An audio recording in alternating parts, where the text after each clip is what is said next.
할렐루야. 아멘. 영광 안으로 이끄심. 우리의 구원의 대장이신 예수님은 우리를 영광 안으로 이끌고 계십니다. 그런데 이 영광 안에 이끄신 것이 외적인 것이 아니라 우리 마음 안에서 이끄신다는 것입니다. 그래서 마음이 참 중요한 문제입니다. 우리가 영광 안에 들어간 것은 주로 마음 안에서 일어나고 있습니다.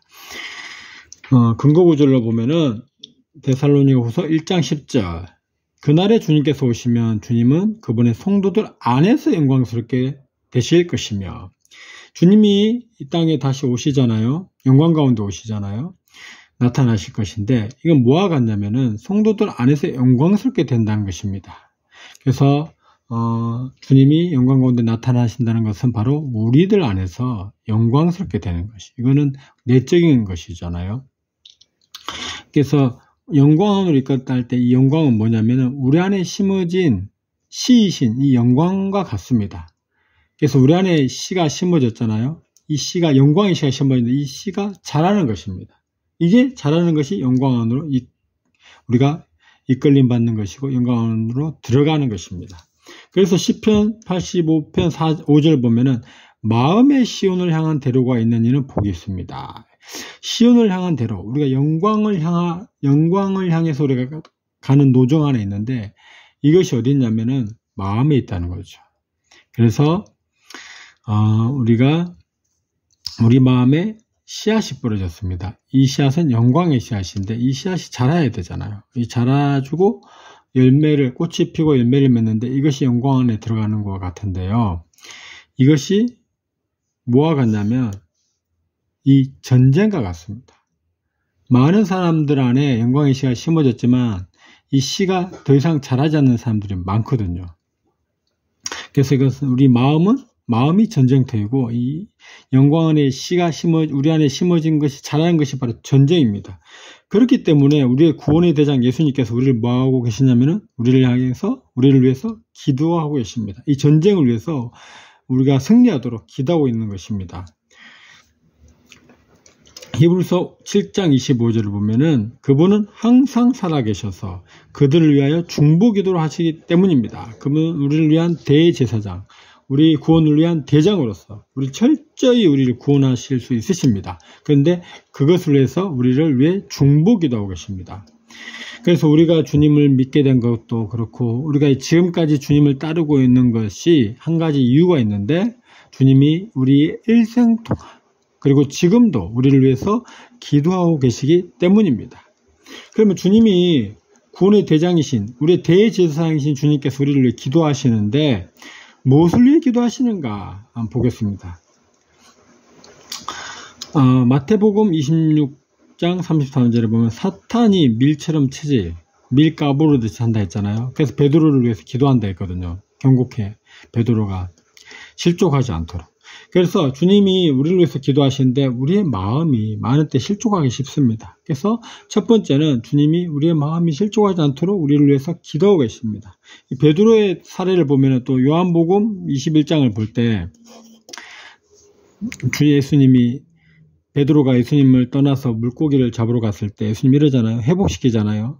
이 모든 것들보다, 이 모든 사람들보다 나를 더 사랑하느냐 말씀하셨을 때, 보면 베드로 사례를 볼 때 주님 무엇을 위해 기도하시냐면은, 한 가지는 우리 마음이 실족하지 않기 위해서 기도하지만, 한 가지는 우리가 이 땅에 있는 그 모든 것보다도, 이 땅에 있는 모든 사람보다도 예수님을 더 사랑하도록 기도하고 계신다는 것을 볼 수 있습니다. 주로 뭡니까?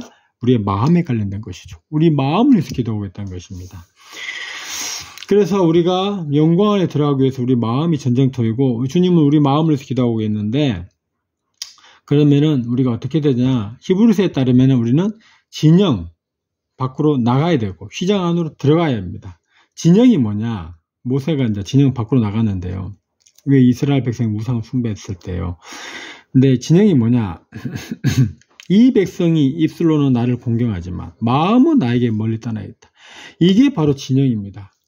이스라엘 백성, 심지어 우리라 할지라도, 우리가 교회 다니고 교회에서 많은 봉사를 하고 일을 하고 심지어 집회를 할지라도 마음은 주님에게서 멀리 떠나 있을 수 있는데요. 그것이 바로 진영이란 것입니다. 우상 숭배하는 진영이에요. 예. 왜냐하면 주님과 친밀하지 않고 많은 일들을 하거든요. 그럴 때는 진영이 될 수 있는 거예요. 그래서 이 진영에서 떠날 필요가 있습니다. 그러면 진영에서 떠나서 휘장 안으로 들어가야 돼. 휘장에 들어간 것은 주님과 친밀하고 가깝고 영 안에 돌이키는 것입니다. 우리 마음으로 주님을 사랑하는 것입니다. 이 본이 있잖아요. 진영 밖으로 나가고 휘장 안에 들어가는 본이 바로 모세입니다. 이 모세가 어떤 사람이냐면 이스라엘 백성이 이제 우상 숭배했을 때 자기 텐트를 따로 쳐서 그 안에서 주님과 대면하여 이야기하고 친밀한 그 교통을 한 모세가 우리의 본인데요. 예수님, 여호와께서 뭐라 말씀하시냐면 사람이 자기 동반자에게 말하듯이 모세와 얼굴을 마주 대하시고 말씀하셨다. 동반자라고 할 때 친구보다 더하거든요. 다만 친구가 아니라 동반자, 함께 일을 하고 함께 사업을 하는 그 동반자처럼 얼굴을 마주 대하고 말씀하셨다 했습니다. 그만큼 너무나 모세는 여호와와 친밀한 시간을 보냈다는 거잖아요.